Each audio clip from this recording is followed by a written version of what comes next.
Most of you aren't subscribed. Make sure to rev that subscribe button as it helps out the channel. Without further ado, hidden away in a mountain, our protagonist, Denji, awakens and heads to work. Trudging through a forest and onto a street road, Denji begins listing jobs he's partaken in and their respective pay. Cutting down trees pays 60,000 yen per month. Selling a kidney is 1.2 million. His right eye is 300,000 and a testicle is less than 100,000. Even after all the effort, he still owes 38,040,000 yen. Alerted by his devil pet, Pochita, it's revealed that slaying devils earn around 300,000 yen. Easily dispatching a tomato devil, Denji is congratulated by a mob boss for his efforts, buying the creature's corpse for 400,000. The only issue is the boss deducts several fees from his payment, leaving Denji with only 70,000 yen. After paying off several utility bills, Denji only has 1,800 yen to spend on food for the rest of the month. Walking home, Denji is watched by the mob boss and one of his henchmen. Questioning the boss's reason for hiring a kid, the boss replies that Denji is not only paying off the debt his deceased father left, but he's also giving the Yakuza devil corpses, and he's very easy to command. Testing the theory, the henchman drives up to Denji, offering him a measly 100 yen, in exchange for eating a used cigarette. Immediately scoffing down the cigarette, the henchman laughs while driving off, not before the mob boss warns Denji to continue to work for them, unless he wants to die. Back at his shack, Denji chats to Pochita, letting his stray thoughts out. Normal people put jam on their bread. There's no way he'll be able to pay off his debt. He'll never get a girlfriend, but even if he could, no girl would want to live in his rundown shack with no money. If he had one wish, it would be to have a girlfriend. Flashing back, as a result, Denji is tasked with paying for his father's mistakes, and if he fails he'll be sold off to obtain the money. That day underneath a tree, Denji meets Pochita, a chainsaw devil, for the first time. Noticing the creature heavily wounded, Denji offers the creature his blood, knowing that devils can regenerate from human blood, but in exchange Pochita must help Denji out. Working together, the pair slay a marshmallow devil, hence starting their partnership as devil hunters, working themselves out of debt. Unable to sleep, due to hunger, Denji and Pochita share their dreams, wanting to share a jam-covered slice of toast with one another and spending time with a girl. Just then Denji begins to cough up blood.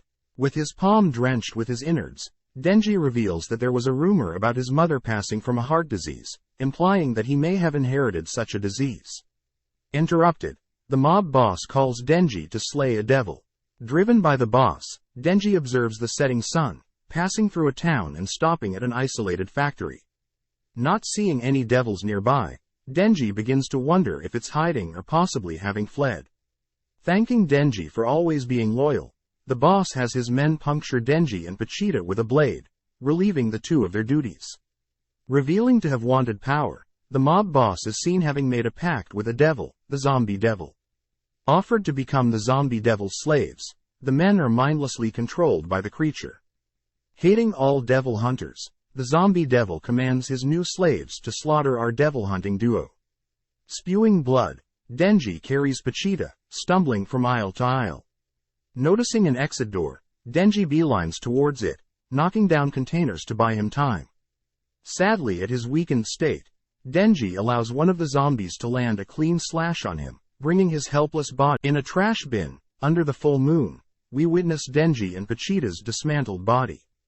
With a single stream of Denji's blood flowing into Pochita's mouth, our little buddy awakens. Reminiscing on past woodworking jobs and the promise Denji and him made together, we cut back to Denji's corpse, being wired back together, with Pochita acting as Denji's temporary control system. Talking to Pochita in a dream, Pochita reveals that he has given Denji his heart, but in exchange Denji must show Pochita the dream he has always wanted for the two of them. Abruptly waking up, Denji calls for Pochita whilst noticing no scars on himself. With no sight of Pochita, Denji realizes that Pochita's activation cord is now part of Denji, positioned near his heart. Having heard Denji's cries, the zombie devil is alerted, demanding his slaves devour Denji, to ensure that the devil hunter is no more. With the swarm rushing towards Denji, he becomes enraged as so many things have been taken away from him already, but this time he won't allow his dreams to go unfulfilled. Pulling the cord from his chest, he declares that anyone that interferes will die. Several seconds pass, and the swarm of zombies begin piling upon Denji. Just then Denji breaks free. Transformed and equipped with chainsaws for his arms and forehead, the zombie devil demands to know what Denji has become, realizing that he's now one of them, a devil. Without a second to waste, Denji leaps from the pile of zombies, and punctures the zombie devil in the eye. In utter pain, the zombie devil uses one of its tentacles to slam Denji against a wall, and away from its body. Landing on the ground, Denji eats a steel pipe, only to realize it has little to no effect on him. Slaughtering the zombies and making his way, pleading to stay away, Denji ultimately ignores such demands, decapitating, slashing and leaping off several zombies, Denji becoming airborne. Noticing an opening, the zombie devil shoots one of its tentacles at Denji. Using the tentacle as a path towards the creature, Denji rides the tentacle, placing his chainsaw-like arm through the creature. With the creature completely helpless, Denji revs his chainsaw, bringing his body weight down and cutting the zombie devil perfectly in half. Drenched in the enemy's blood, Denji notices that the zombies haven't been reverted to humans. This would mean that the mob boss and his henchmen have completely become devils. With no remorse, Denji slays each and every one of them, knowing that he'll be able to fetch a hefty price for all these devil corpses. With the break of dawn, a black vehicle pulls up. Stepping out, a redhead and two men strut into the factory. Realizing the hundreds of bodies in front of them, the three mutter that someone else was able to slay the creatures before them.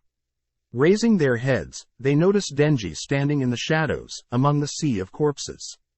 Walking straight up to Denji, the redhead mentions that he neither smells completely like a human or devil and that Denji was the one that caused this scene. Just then Denji falls back demanding to be hugged, only for the redhead to comply. Several of Denji's chainsaw-like features begin melting from his body, leaving only his human form.